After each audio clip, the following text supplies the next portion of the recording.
দেখছেন একে নিউজ বাংলা। আর এই মুহূর্তে উপস্থিত রয়েছি কলকাতা হাইকোর্ট। 6 ডিসেম্বর মুর্শিদাবাদে তৃণমূলের ভরতপুরের বিধায়ক হুমায়ুন কবির তিনি বাবরি মসজিদের শিলান্যাস করবে। এই নিয়ে কলকাতা হাইকোর্টে মামলা হয়েছে, আর এই নিয়ে চর্চা করবে, এই নিয়ে আলোচনা করবো। আমাদের সঙ্গে রয়েছেন এই কলকাতা হাইকোর্টের আইনজীবী আয়েশা নাজরিন মহাশয়া। জনস্বার্থ মামলা বিষয়টা আমি আইনি দিক থেকে যদি বলি বা আইনি প্রেক্ষাপটে যদি বলি, সেটা হলো যে ওনার সাংবিধানিক অধিকার আছে, উনি মসজিদ করতেই পারেন, ওনার সেটা ব্যক্তিগত বিষয়। আমি যেটাকে ক্রিটিসাইজ করি ধর্মনিরপেক্ষ ভারতীয় হিসেবে বা একজন সংবিধানে বিশ্বাসী একজন ভারতীয় হিসেবে, সেটা হলো যে সরকার কখনো এই ধর্মীয় নির্মাণগুলো করবে না বা সরকারি তহবিল থেকে হবে না, বা সরকারের কোনো জায়গায় রাতারাতিভাবে কোনো বেআইনিভাবে ল্যান্ড কনভার্সন হয়ে যে কোনো জায়গাকে একটা ধর্মীয় স্থল বানিয়ে দেওয়া যাবে না। সরকার সেটাতে এঙ্গেজ থাকবে না, এটাকে ভোট প্রচারে অস্ত্র হিসেবে ব্যবহার করা যাবে না। কিন্তু যেহেতু হুমায়ুন কবির একজন এমএলএ, তাই এমএলএ হিসাবে বা এমএলএ হয়ে তিনি যখন এই রকমের অ্যানাউন্সমেন্টগুলো করেন, সেই বিষয়টাকে আমি ক্রিটিসাইজ করি, এবং সেটা উনি কেন যে কেউ থাকলে আমি করবো, সেটা মন্দির হোক মসজিদ হোক, সরকার পক্ষ, কারণ এমএলএ তো একজন সরকারকে রিপ্রেজেন্ট করে, তো সেই রিপ্রেজেন্টেশন যখন থাকে সরকারের পক্ষ থেকে, অতএব সরকার পক্ষ থেকে একটা ধর্মনিরপেক্ষ দেশে যে কোনো ধর্মীয় স্থানের পক্ষে বলা বা ধর্মীয় নির্মাণের কথা বলা সংবিধানের পক্ষে দাঁড়ায় না, বা সংবিধানের বেসিক স্ট্রাকচার যে ডক্ট্রিন, কোথাও একটা গিয়ে সেটা ব্যাঘাত ঘটে। অতএব আমি মনে করি যে সরকার পক্ষের বা সরকারের সরাসরি যে কোনো ধর্মীয় স্থল হোক, ধর্মীয় স্থান হোক, এঙ্গেজমেন্টটা কোথাও একটা গিয়ে অ্যান্টি কনস্টিটিউশনাল হয়ে যায় ব্যাপারটা। আবার অপর পক্ষে একটা বিষয় আমাকে আইনি দিক থেকে এটাও মনে রাখতে হবে, কারণ একজন আইনজীবী হিসেবে আমি সবসময় এটা বলবো যে প্রত্যেকটা মানুষের তার সাংবিধানিক অধিকার আছে, সংবিধান সবাইকে ধর্ম পালনের অধিকার দিয়েছে, এবং একজন এমএলএ হলেও তিনি তো এই অধিকার থেকে বিরত তাকে রাখা যায় না। তো অতএব তিনি এমএলএ হয়ে তিনি যদি নিজের পার্সোনাল ফান্ড থেকে বা তার নিজের ব্যক্তিগত তহবিল থেকে তিনি যদি কিছু করতে চান মানুষের জন্য, কারণ ধর্ম পালনের অধিকারটা একটা অধিকার, তো তিনি যদি করতে চান সেটাতে কোনো আপত্তি থাকার কথা না, কারণ সবার সাংবিধানিক অধিকার আছে, সেই অধিকারটা ওনারও পাওয়া উচিত। আবার অপরপক্ষে এই বিষয়টা দেখতে হবে যে উনি করতে চাইছেন সাধারণ মানুষের জন্য, কারণ আমি ব্যক্তিগত দিক থেকে মনে করি যে সংখ্যালঘুদের মসজিদ নির্মাণের থেকে একটা শিক্ষা ব্যবস্থা অনেক বেশি দরকার।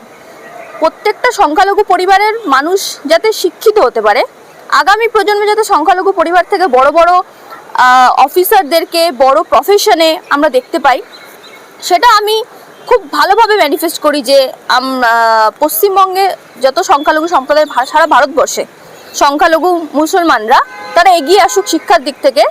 প্রত্যেকটা স্কুলে যেন সমানে সমানে হিন্দু মুসলমান ছেলে মেয়েদের দেখা যায়, যেটা আমরা এখন খুব বিরল, মানে সংখ্যালঘুরা সংখ্যায় কম হলেও আমি বলতে চাইছি যে অনুপাতটা যাতে সমান থাকে, যেহেতু অনুপাত অনুযায়ী যে একটা স্কুলে হিন্দু বাচ্চার সংখ্যা যেমন মুসলমান বাচ্চার সংখ্যা ঠিক সেই অনুপাতে সমান হওয়া দরকার। কারণ মুসলমান বাচ্চাদেরকে স্কুলে পাঠানো হচ্ছে না, অনেক জায়গায় আমরা দেখতে পাই স্কুলের দিক থেকে শিক্ষার দিক থেকে এখনো পিছিয়ে।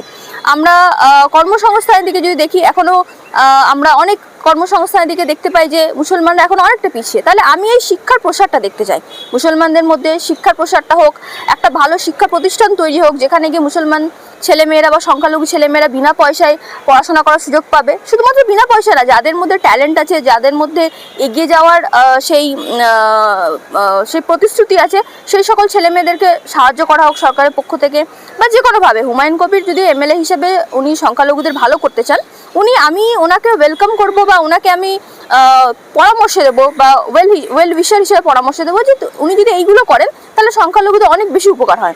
একটা মসজিদ নির্মাণ সংখ্যালঘুদের খুব একটা উপকার করে না, কারণ কোথাও একটা গিয়ে পলিটিক্যাল একটা জায়গা তৈরি হয়ে যায়, এবং যেটা তৈরি হচ্ছে। উনি মসজিদ নির্মাণ করছেন, উনি যদি ওনার ইন্টেনশন যদি খুব অনেস্ট থাকে, উনি যদি একদম ট্রুলি পিওর রিলিজিয়াস ইন্টেনশন নিয়ে মসজিদ নির্মাণ করেন, তাহলে ট্রুলি ওয়েলকাম। কিন্তু কোথাও একটা গিয়ে জিনিসটা পলিটিক্যাল হয়ে যাচ্ছে, কোথাও একটা গিয়ে পলিটিক্স জড়িয়ে যাচ্ছে ব্যাপারটাতে, এবং কোথাও একটা গিয়ে একটা আগুন ধরছে যেটা সাম্প্রদায়িকতার রূপ নিতে পারে খুব তাড়াতাড়ি। সেই সাম্প্রদায়িকতার রূপ যাতে না নেয়, সেই সাম্প্রদায়িক আগুন, সাম্প্রদায়িক দাঙ্গা যাতে না আসে, হিন্দু মুসলিমের যাতে কোনো রকমের লড়াই না হয়, বাঙালিরা যাতে মিলেমিশে থাকে, সেই সকল বিষয় মাথায় রেখে যদি কোনো ধর্মীয় স্থল নির্মাণ করতে পারেন, তাহলে অবশ্যই তাকে আমি স্বাগত জানাই। কিন্তু পলিটিক্যাল ইন্টেনশন নিয়ে যদি কোনো রকমের ধর্মীয় স্থল তৈরি করা হয়, বিশেষ করে সরকার পক্ষকে রিপ্রেজেন্ট করে এমন কোনো মানুষ, তাহলে সেটা কোথাও একটা গিয়ে চিন্তার বিষয় হয়ে দাঁড়ায়। যদি এরকমই মনোভাব থাকে যে একটা মসজিদ একটা ধর্মস্থানকে ভেঙে দিলাম সেটা নিয়ে উদযাপন করব, তাহলে হুমায়ুন কবির যদি বাবরি মসজিদ করতে পারে, বাবরের নামে কি মসজিদ করা ব্যান আছে কি ভারতবর্ষে? তার জন্য কেন মামলা হবে আপনার হাইকোর্ট? দেখো, জিনিসটাকে আমরা দুটো পক্ষ নিয়ে বা দু রকম ভিউ জিনিসটাতে দেওয়া যেতে পারে। প্রথম ভিউ হলো যে বাবরের নাম নিয়ে মসজিদ কেন, যে কোনো নাম নিয়ে মসজিদ যে কেউ করতে পারে, সবার সাংবিধানিক অধিকার আছে। উনি যদি মনে করেন যে বাবরি মসজিদ নামে কোনো মসজিদ উনি করবেন, অবশ্যই আমি বললাম ওনাকে ট্রুলি ওয়েলকাম। উনি মানে বা যে কোনো মসজিদের মাধ্যমে যদি উনি সংখ্যালঘু সম্প্রদায়ের মধ্যে একটা যে সংখ্যালঘু সম্প্রদায়কে যে মানে কম্প্যাক্টভাবে যদি উনি এগিয়ে নিয়ে যাওয়ার একটা উনি সংকল্প নেন, তাহলে অবশ্যই ওনাকে সাপোর্ট করা দরকার সেই জায়গায় গিয়ে।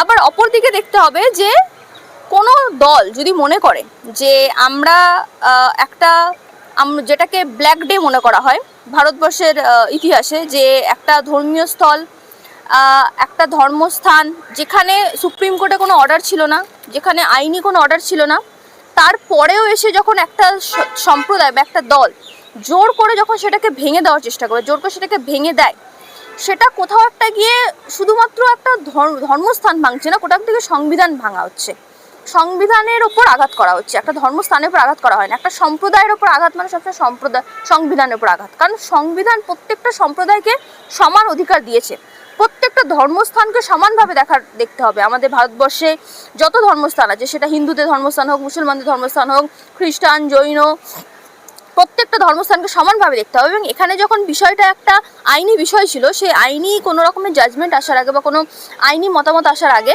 যখন কোনো সম্প্রদায় এসে সেটাকে ভেঙেছে, তখন সেটা অত্যন্ত অপরাধমূলক একটা ঘটনা এবং অত্যন্ত লজ্জাজনক একটা ঘটনা। এবং আমাদের ভারতবর্ষের মতো ধর্মনিরপেক্ষ দেশের ইতিহাসে এই অধ্যায়টা একটা কালো অধ্যায়। এবং এটাকে যদি কেউ উদযাপন করে, তাহলে এটাই বলতে হবে তারা সংবিধানের পক্ষে কোনোদিনও কথা বলে না, তারা সংবিধানকে মানে না, তারা সবসময় অ্যান্টি কনস্টিটিউশনাল মতামত নিয়ে চলে, অ্যান্টি কনস্টিটিউশনাল চিন্তাধারায় তারা বিশ্বাসী।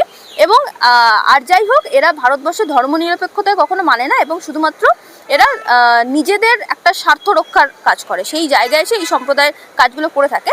এবং যদি কেউ করে থাকে এটা, অবশ্যই সেটাকে ক্রিটিসাইজ করা উচিত। যদি উদযাপন করে থাকে, তার বিরুদ্ধে আইনি ব্যবস্থা নেওয়া উচিত এবং এই রকমের উদযাপন যাতে ভবিষ্যতে না হয় সেই ব্যবস্থা আমাদের করা উচিত। সর্বভারতীয় একটা রাজনৈতিক দল আছে ভারতবর্ষে, তারা এক প্রকার ধর্ম ধ্বজা নিয়ে কাঁধে করে চলে বেড়াচ্ছে সারা ভারতবর্ষে। আর হুমায়ুন কবির যদি তিনি একটা মসজিদ তৈরি করে, সে নিয়ে এত বিতর্ক হওয়ার মানে করার কি প্রয়োজন? দেখুন, করতেই পারে বাবরের নামে মসজিদ, তাতে কারোর কি যায় আসে? আমি আগেই বললাম ওনার সাংবিধানিক অধিকার উনি করতেই পারেন, শুধু জিনিসটাতে কোনো পলিটিক্যাল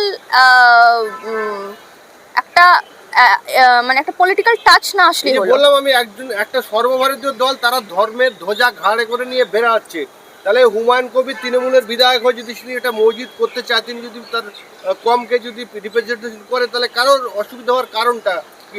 না, দেখুন, একটা সাংবিধানিক একটা সর্বভারতীয় দল যারা ধর্মের ধ্বজা নিয়ে উড়ে বেড়াচ্ছে, তারা কোথাও একটা গিয়ে মানুষের ব্রেন ওয়াশিং করছে, এই কথাটাকে অস্বীকার করতে পারবে না। মানুষকে ধর্মীয় আবেগ দিয়ে বোকা বানানো হচ্ছে এবং সেই বোকা বানিয়ে তারা একটা ভারতবর্ষে একটা গদি দখল করে রেখেছে, একটা ভারতবর্ষের চেয়ার দখল করে রেখেছে। এবং সেটা কোথাও একটা গিয়ে যেটা ভুল সেটাকে ভুল বলতেই হবে এবং যেটা ঠিক সেটাকে ঠিক বলতে হবে, ভুলকে কোথাও প্রশ্রয় দেওয়া যায় না। এবং তারা ধর্মের ধ্বজা নিয়ে, সেটা সর্বভারতীয় দল যেই দলই হোক না কেন বা পশ্চিমবঙ্গের বা কোনো দল হোক না কেন, ধর্মকে যদি হাতিয়ার করে যদি পলিটিক্স খেলা হয়, ধর্মকে হাতিয়ার করে যদি ভোট রক্ষা করা হয়, তাহলে সেটার বিরুদ্ধে সবসময় প্রতিবাদ করতে হবে, সেটা যে দলই হোক না কেন। ধন্যবাদ।